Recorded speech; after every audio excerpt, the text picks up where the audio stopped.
यार, आज फिर से एक वीडियो लेकर आए फाइनेंशियल प्लानिंग पे। Practice set 4.2 question number 5। बहुत सिंपल तरीके से समझेंगे। तो पहले क्वेश्चन पढ़ लेते हैं। हमेशा के हिसाब से पहले क्वेश्चन को समझ लेते हैं, फिर आराम आराम से सॉल्व करेंगे। ठीक है, क्वेश्चन क्या बोला है? ब्यूटी प्रोडक्ट्स, इन्होंने एक शॉप है, इन्होंने कॉस्मेटिक खरीदा है। तो खरीदने पे जब खरीदा था, जब 6,000 रुपए का उन्होंने खरीदा था, और कस्टमर को जब बेच रहे हैं, ये पेड है, ठीक है, पेड, इतना पैसा है, ये जीएसटी की बात नहीं चल रही है। एक कॉस्मेटिक का कोई सामान है जो इन्होंने खरीदा था 6,000 रुपए में, और उसी को जब कस्टमर को बेच रहे हैं तो वो 10,000 में बेच रहे हैं। देख रहे हो कितना कमा रहे हैं। प्रॉफिट देखो, प्रॉफिट। जीएसटी तो बात की बात है, ठीक है, ये पेड कर दिया और ये सोल्ड कर दिया। सोल्ड करने पे 10,000 रुपए में सोल्ड किया, मतलब उसको। अब इन दोनों चीज पे जीएसटी, रेट ऑफ जीएसटी 18% लगा था। कितना लगा था? Rate of GST 18%। तो इन्होंने पूछा है कि सीजीएसटी और एसजीएसटी निकालो, पर वो सीजीएसटी एसजीएसटी जो इनवॉइस टैक्स पे इशू हो रही है। अब इनवॉइस टैक्स किसको बोलेंगे?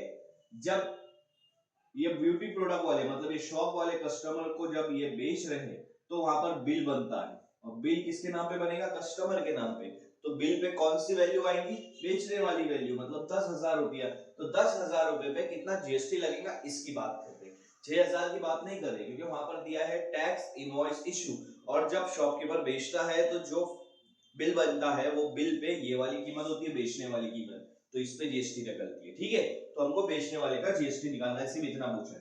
तो रेट ऑफ जीएसटी 18% है। सबसे पहले आपको लिख लेना है अमाउंट ऑफ जीएसटी। जीएसटी का पहले अमाउंट निकाल लो, या आप डायरेक्ट सीजीएसटी भी निकाल सकते हो। मैं पहले अमाउंट ऑफ जीएसटी निकाल लेता हूँ। अमाउंट ऑफ जीएसटी क्या आएगा? रेट ऑफ जीएसटी, जीएसटी का रेट, कितने परसेंट से जीएसटी लग रही है, और टैक्सेबल वैल्यू। टैक्सेबल वैल्यू मतलब 10,000 रुपीज, जितने में वो कॉस्मेटिक सामान बिका है। ठीक है, तो रेट ऑफ जीएसटी 18% है, और कॉस्मेटिक का वर्थ कितना है? 10,000। परसेंटेज अगर मैं हटा दूंगा तो नीचे 100 आ जाएगा। 20 कैंसिल, 20 कैंसिल, 18 को मल्टीप्लाई कर दूंगा 100 के साथ, तो यहाँ पर मिलेगा रुपीज 1800, 1800 रुपये। तो 1800 रुपीज जो है ये जीएसटी लगेगा 10,000 के ऊपर, 10,000 के ऊपर। ठीक है, पर सवाल ये नहीं पूछा है मेरे भाई, सवाल ये नहीं पूछा है। सवाल पूछा है कि जब बिल बनाओगे उसमें सीजीएसटी का अमाउंट कितना डालोगे और एसजीएसटी का अमाउंट कितना डालोगे। बिल पे डायरेक्ट जीएसटी का अमाउंट नहीं होता है, सीजीएसटी होता है, एसजीएसटी होता है, मतलब इसका हाफ हाफ अमाउंट, इसका half half amount. Simple, CGST कितना आएगा बिल पे? जीएसटी का हाफ। तो अमाउंट ऑफ सीजीएसटी कितना आएगा आपका? जीएसटी का हाफ, तो जीएसटी डिवाइड बाय 2। और जीएसटी का अमाउंट कितना है?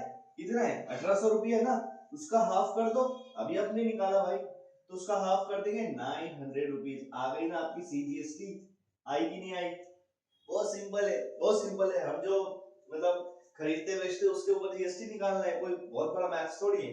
अगर अमाउंट ऑफ सीजीएसटी 900 है तो अमाउंट ऑफ एसजीएसटी भी कितना होगा? 900 होगा। और सिर्फ हम लोग 10,000 वाली ही क्यों निकाल रहे हैं? क्योंकि टैक्स इनवॉइस इशू, बिल की बात कर रहे हैं, और बिल पे यही वाली कीमत होंगी। ये थोड़ी बताएगा बिल पे कि हमने कितने में खरीदा था। समझ में आ रही बात? तो कस्टमर की जीएसटी, कस्टमर को जीएसटी कितना पे करना पड़ेगा? 1800 रुपीज, जिसमें से 900 सेंट्रल गवर्नमेंट लेगी, 900 स्टेट गवर्नमेंट लेगी। ऐसा आपका क्वेश्चन।